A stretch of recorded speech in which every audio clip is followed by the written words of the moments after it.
레위기 21장 10절로 24절까지 우리 한 목소리로 합독하도록 하겠습니다.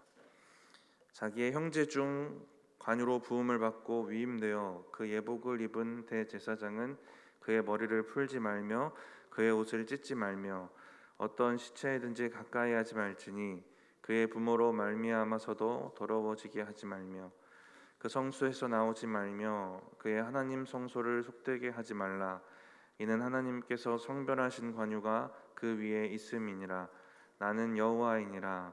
그는 처녀를 데려다가 아내를 삼을지니 과부나 이혼당한 여자나 창녀짓을 하는 더러운 여인을 취하지 말고 자기 백성 중에서 처녀를 취하여 아내를 삼아 그의 자손이 그의 백성 중에서 속되게 하지 말지니 나는 그를 거룩하게 하는 여호와임이니라. 여호와께서 모세에게 말씀하여 이르시되 아론에게 말하여 이르라. 누구든지 너희 자손 중 대대로 육체에 흠이 있는 자는 그 하나님의 음식을 드리려고 가까이 오지 못할 것이니라. 누구든지 흠이 있는 자는 가까이 하지 못할지니 곧 맹인이나 다리 저는 자나 코가 불완전한 자나 지체가 더한 자나 발 부러진 자나 손 부러진 자나 등 굽은 자나 키 못 자란 자나 눈에 백막이 있는 자나 습진이나 버짐이 있는 자나 고안 상한 자나 제사장 아론의 자손 중에 흠이 있는 자는 나와 여호와께 화제를 드리지 못할지니 그는 흠이 있은즉 나와서 그의 하나님께 음식을 드리지 못하느니라. 그는 그의 하나님의 음식이 지성물이든지 성물이든지 먹을 것이나 휘장 안에 들어가지 못할 것이요 제단에 가까이 하지 못할지니 이는 그가 흠이 있음이니라. 이와 같이 그가 내 성소를 더럽히지 못할 것은 나는 그들을 거룩하게 하는 여호와임이니라. 이와 같이 모세가 아론과 그의 아들들과 온 이스라엘 자손에게 말하였더라. 아멘. 오늘 21장 1절부터 9절까지는 일반 제사장의 성결 규례에 대한 내용이고요. 오늘 본문 10절에서 15절까지는 대제사장의 성결 규례에 대한 내용입니다. 그리고 뒤에 이어지는 16절부터 24절은 모든 제사장들의 그 육체적인 흠에 대해서 어떻게 이야기하는가, 이것이 제사장 직분에 미치는 영향들을 좀 볼 수 있습니다. 일반 제사장들은 일반 백성이 가지고 있는 성결 규례를 당연히 지켜야 합니다. 거기에 제사장 규례가 더 주어지는 거고요. 그리고 대제사장은 또 거기에 추가된 규례가 있습니다. 이 얘기는 점점 더 엄격하고 까다로운 규례가 주어지고 있는 겁니다. 엄격하고 까다롭고 철저한 희생이 요청이 되고 있습니다.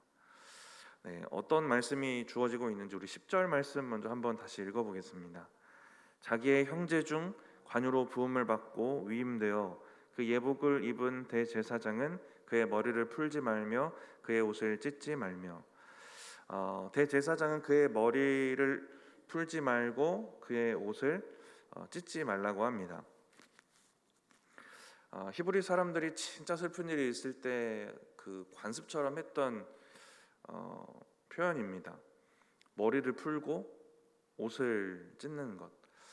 이게 히브리 사람들의 관습이었는데 이거보다 더 위에 있고 이거보다 앞서야 하는 것이 무엇이냐면 하나님이 그 사람에게 주신 직분이었습니다.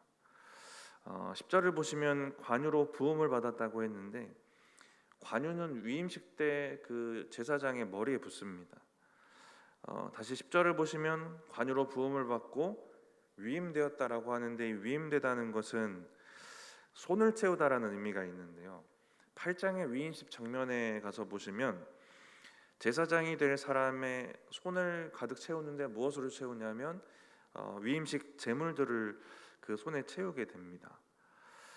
이제 그의 손과 머리는 그냥 손과 머리가 아니라 위임식을 통해 거룩해진 손과 머리입니다.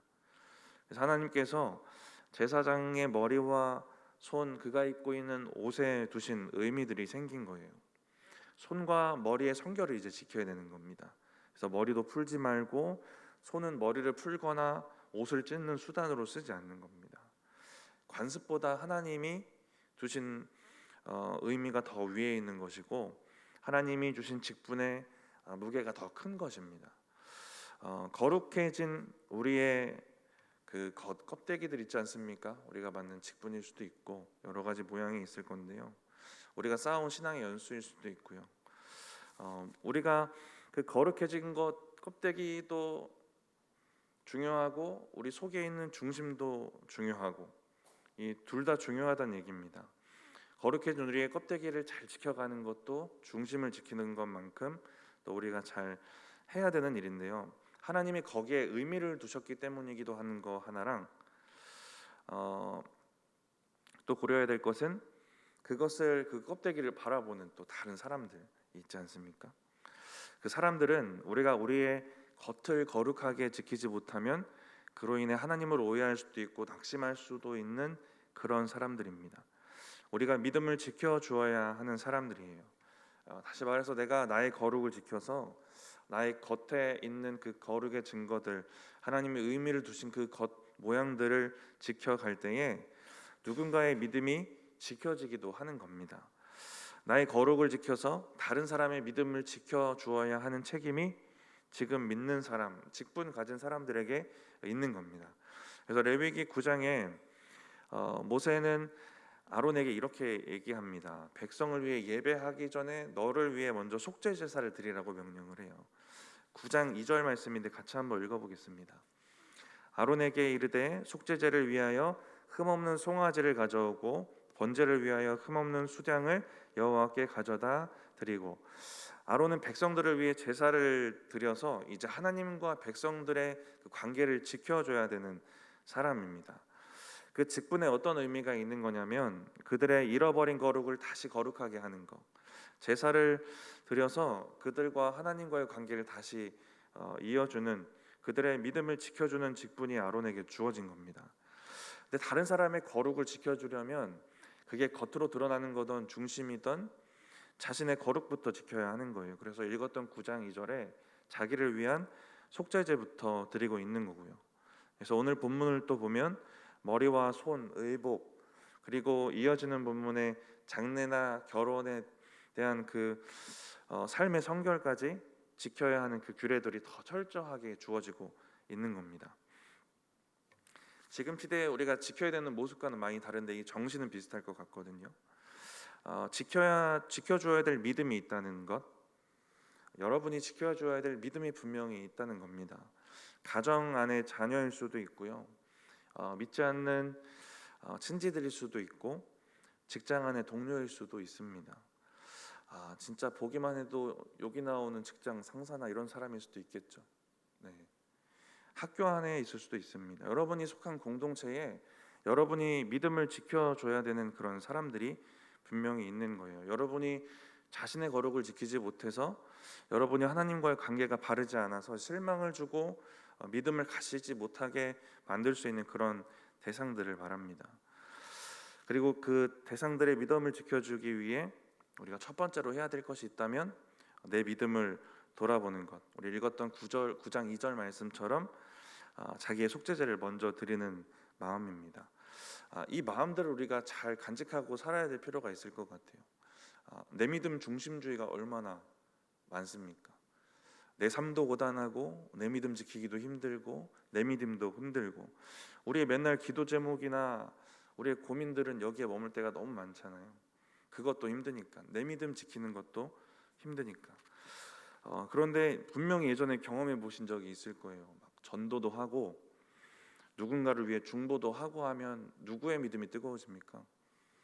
그 중보의 대상, 전도의 대상 이전에 우리 마음이 뜨거워지잖아요. 다른 사람 믿음 위에 살면 우리 믿음도 살아나는 게 분명합니다. 그게 우리가 경험했던 부인할 수 없는 증거예요. 저와 여러분에게 다른 사람의 믿음을 지켜주기 위해 자기를 거룩하게 하려는 이 선한 믿음이 있기를 축복합니다. 대제사장은 이제 옷을 찢으면 안 되는 거죠. 그러니까 오늘 규례를 보니까. 근데 옷을 찢은 대제사장이 마태복음 26장에 이제 등장하게 됩니다. 잘 아는 사람인데 예수님을 신문했던 가야바예요. 이렇게 질문합니다. 네가 하나님의 아들인 게 맞느냐 이렇게 물어보죠. 그랬더니 예수님이 그렇다고 하니까 이게 상당히 논란이 될 만한 대답이죠, 그들에게는. 그래서 신성모독이다라고 하면서 이제 옷을 찢는 행동을 하는데, 마태복음 26장 65절 말씀인데요, 같이 한번 읽어보겠습니다. 이에 대제사장이 자기 옷을 찢으며 이르되 그가 신성모독하는 말을 하였으니 어찌 더 증인을 요구하리요? 보라, 너희가 지금 이 신성모독하는 말을 들었도다. 대제사장은 사람들 앞에서 옷을 찢습니다. 그리고 예수님이 신성모독했다고 말해요. 신성모독한 사람에 대한 자기의 의로운 분노, 내가 이렇게 하나님을 위해 의롭게 분노하고 있다라는 것을 지켜보고 있는 모든 사람들 앞에서 보여주고 싶은 겁니다. 사람들 앞에 자신의 하나님을 향한 그 믿음을 보이려는 거예요. 근데 결국 제사장의 본분도 망각했고 율법에 있는 하나님의 명령도 어겼고 스스로의 거룩도 분명히 잃어버렸을 것이고요. 우리도 사람 앞에서 자기의 믿음, 자기의 거룩은 드러내려고 하는데 결국 그 행동과 그 속에 있는 믿음은 거룩 없는 그런 행동이 없을까? 진짜 깊이 있게 돌아보면 있지 않겠습니까? 우리의 삶에도 이런 질문과 이런 맥락에서 거룩의 방향이 정말 중요한 겁니다. 레위기에서도 최근에 묵상하면서 제가 유일하게 동그라미 쳐고 별표 쳤던 부분이 이 부분들인데, 레위기 20장 26절과 레위기 21장 6절 말씀입니다. 우리 같이 한번 이어서 읽어보겠습니다. 너희는 나에게 거룩할지어다. 이는 나 여호와가 거룩하고 또 내가 너희를 나의 소유로 삼으려고 너희를 만민 중에서 구별하였음이니라. 그들의 하나님께 대하여 거룩하고 그들의 하나님의 이름을 욕되게 하지 말 것이며 그들은 여호와의 화제 곧 그들의 하나님의 음식을 드린 자인즉 거룩할 것이라.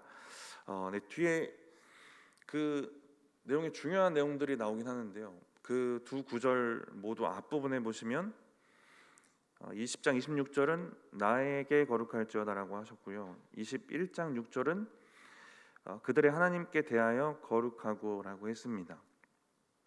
같은 말인데요, 하나님께 대하여 거룩하다, 이 단어는 무엇을 향하여라는 이 전치사입니다. 그 하나님께로 향한 거룩을 말해요. 전 여기에 좀 집중이 되고 좀 묵상이 깊이 되어졌는데, 거룩의 방향, 그 기준이 하나님이다.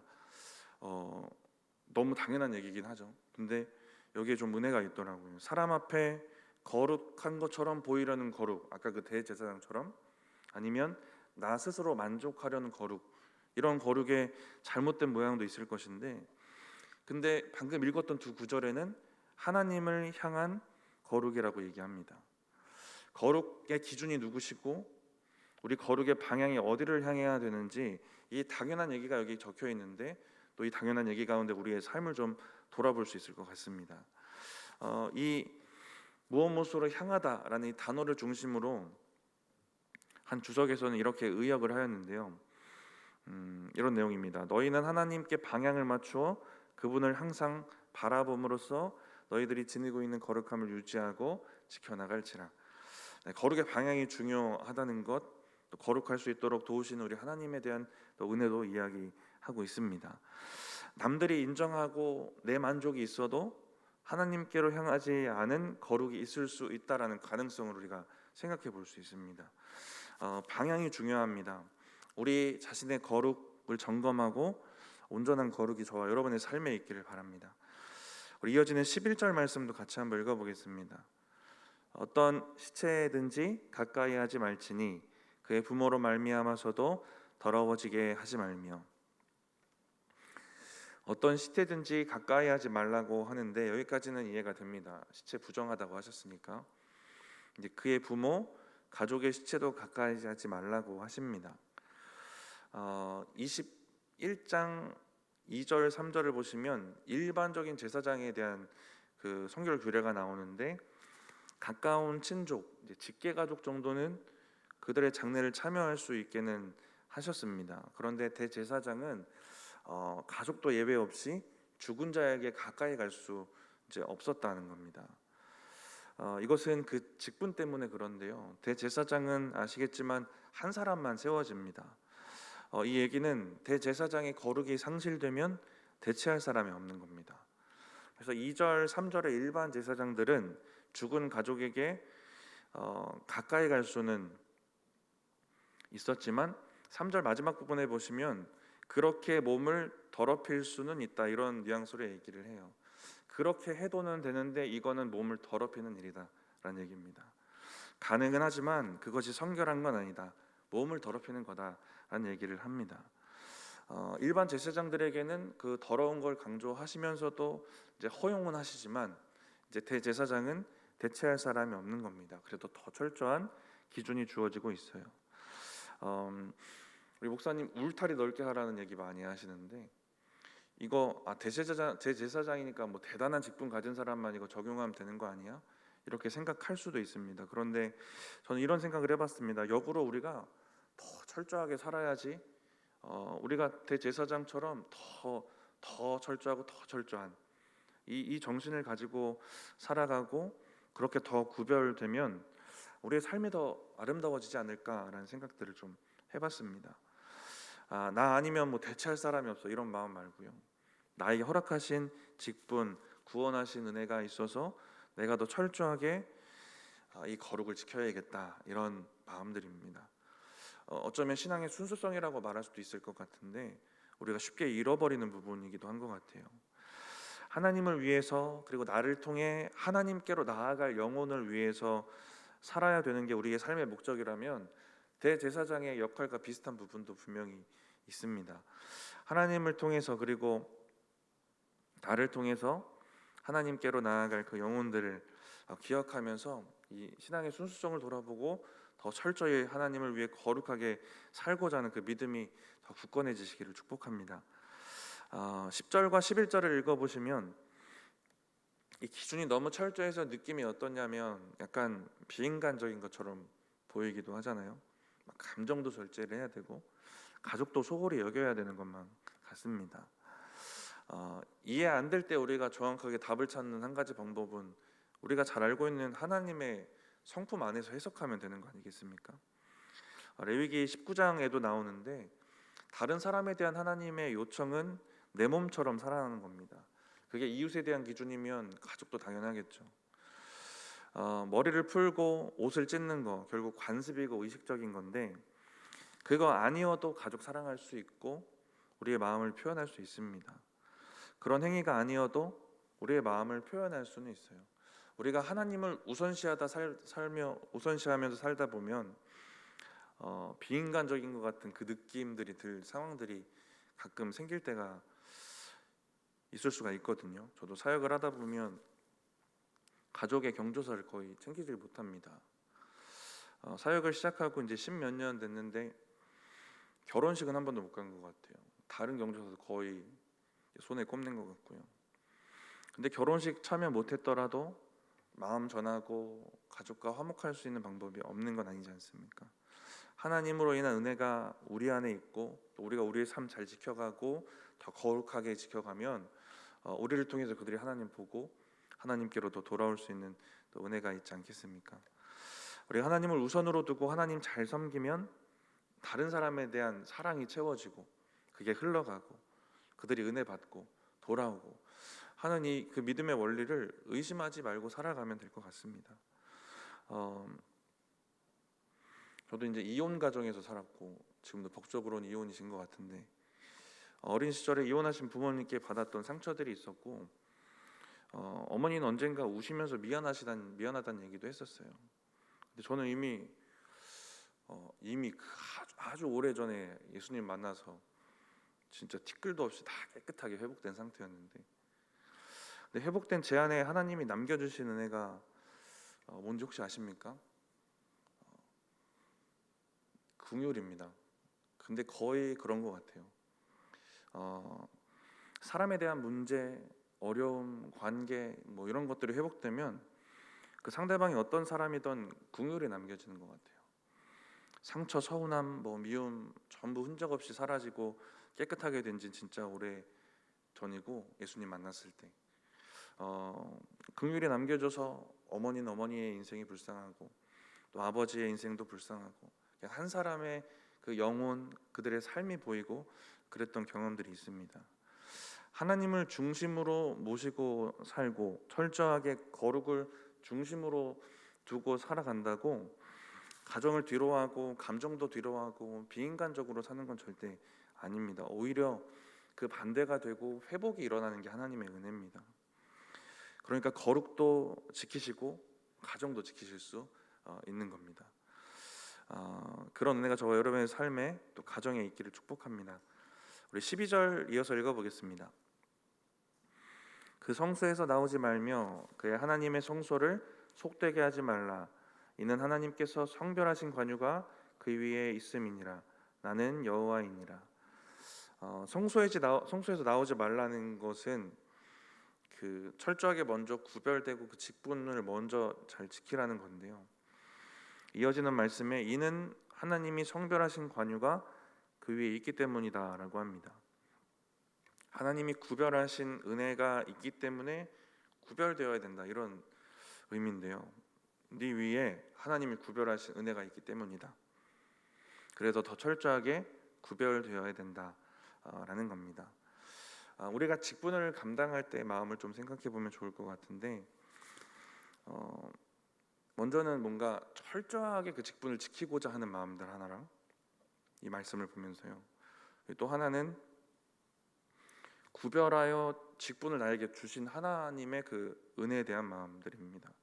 구별해서 나에게 이 직분을 주셨구나 하나님이, 그것이 처음 직분 받았을 때 느껴졌던 그 뜨거운 은혜, 그 은혜가 있는지를 좀 생각해 볼 수 있을 것 같아요.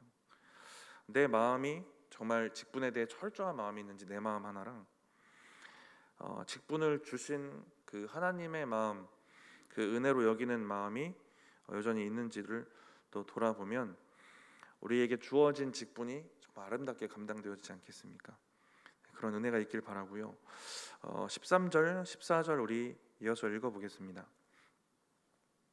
그는 처녀를 데려다가 아내를 삼을지니 과부나 이혼당한 여자나 창녀짓을 하는 더러운 여인을 취하지 말고 자기 백성 중에서 처녀를 취하여 아내를 삼아.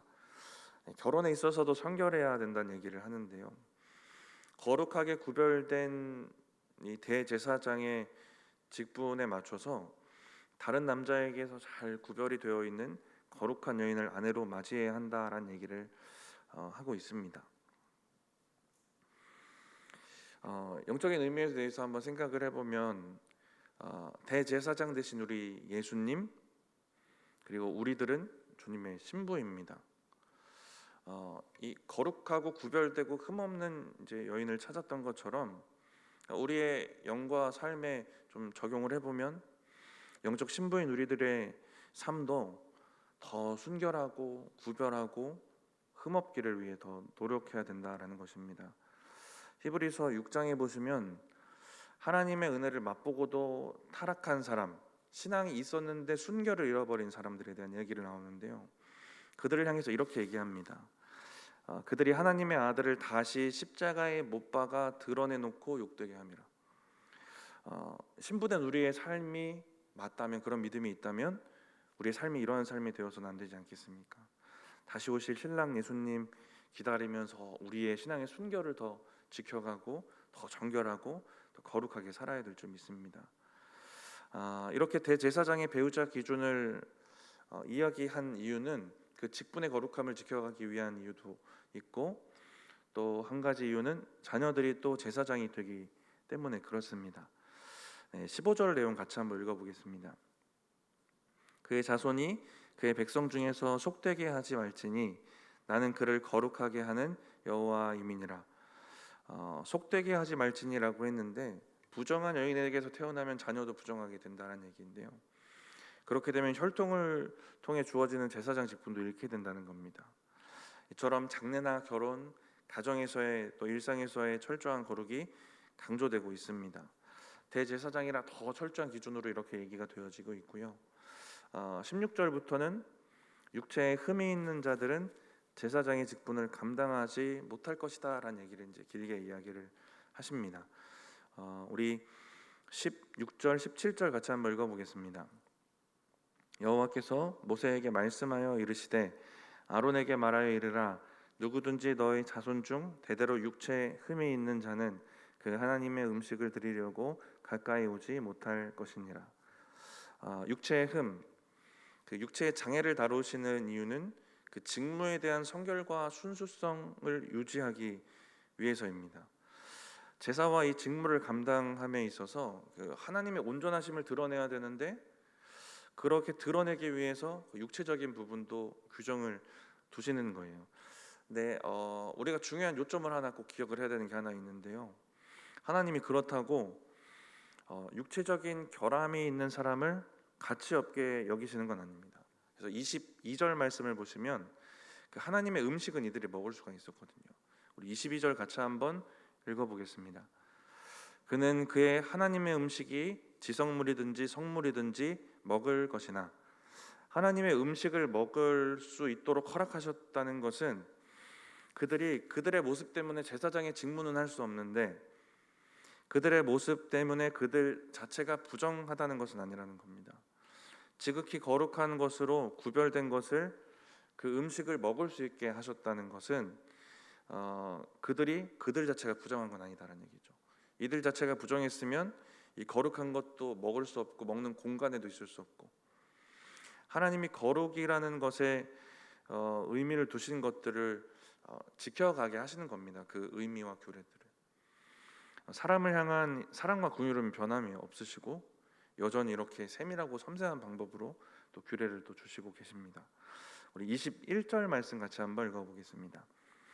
제사장 아론의 자손 중에 흠이 있는 자는 나와 여호와께 화제를 드리지 못할지니 그는 흠이 있은즉 나와서 그의 하나님께 음식을 드리지 못하느니라. 드리다라는 단어가 두 번 나오는데요. 가까이 오다라는 의미를 가지고 있습니다. 제사를 드리기 위해 제물을 가지고 하나님께 가까이 간다라는 의미가 돼요. 그러니까 이 드리다라는 의미는 제사장 직무에 한정된 의미가 되는 거예요. 이렇게 말씀드리는 이유는 이들이 육체적인 흠이 있어서 제사장으로서의 제사는 수행할 수 없는데 여기까지가 제한하신 거고 예배자는 될 수 있는 겁니다. 육적인 장애는 예배로 나아갈 때 문제가 되지 않는 거예요. 좀 반대로 생각해봤어요. 묵상을 하면서 영적 장애가 있다면 겉은 멀쩡해서 제사장의 직무는 행하는데 영적 장애가 있다면 이런 사람들 가끔 성경에 등장하지 않습니까? 이게 더 심각한 것 아니겠습니까? 우리의 신앙도 돌아볼 수 있을 것 같습니다. 우리의 거룩이 겉만 정상일 수도 있는 거예요. 그 속에는 영적 장애가 있는 모습이 있을 수도 있는 겁니다. 이런 우리의 신앙의 모습도 좀 돌아볼 수 있을 것 같고요. 우리 마지막으로 24절 말씀만 같이 한번 읽어보겠습니다. 이와 같이 모세가 아론과 그의 아들들과 온 이스라엘 자손에게 말하였더라.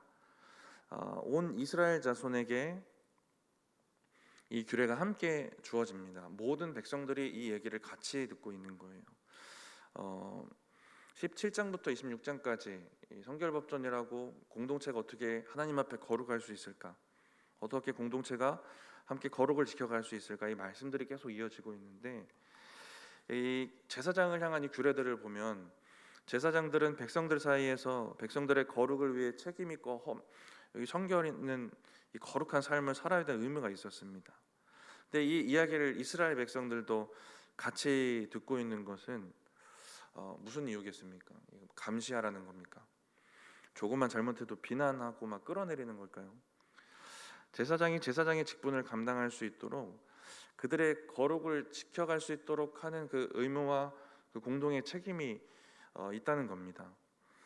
저의 직분, 제가 거룩한 성동교회에서 저에게 주어진 직분을 지켜가는데 성도님들이 엄청난 역할을 많이 해주시잖아요. 나이 어린 목사를 엄청 존중해 주시지 않습니까? 직분으로 모아주시고 존중해 주시고 이 부분들이 저의 직분과 저에게 주어진 거룩을 지키는데 도와주시고 있는 겁니다. 우리가 이 부분들을 기억했으면 좋겠습니다.